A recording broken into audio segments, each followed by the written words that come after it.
में आप देख सकते हैं कि इस वक्त सोनम को उस क्राइम स्पॉट पर ले जाया जा रहा है जहां पर गरुड़वंशी की वारदात को अंजाम दिया था। आप देखिए तस्वीरों में, देखिए जो सोनम को अभी ग्रीन कलर की गाड़ी से उतारा गया है और इस वक्त तमाम पुलिस अधिकारी जो है वो यहाँ पर मौजूद है और सोनम को आगे की तरफ ले जाया जा रहा है और इसके बाद तमाम आरोपियों को भी यहाँ पर ले जाया जाएगा। दरअसल जो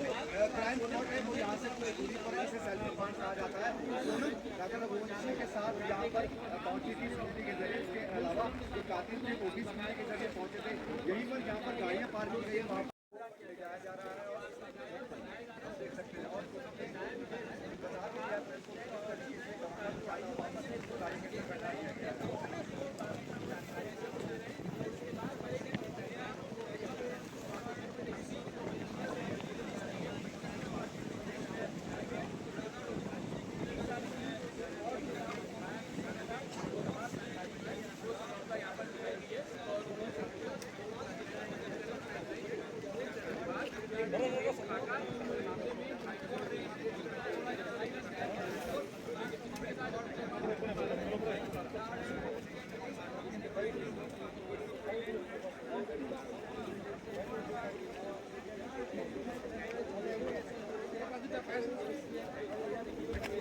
बीपी पाहिजे सर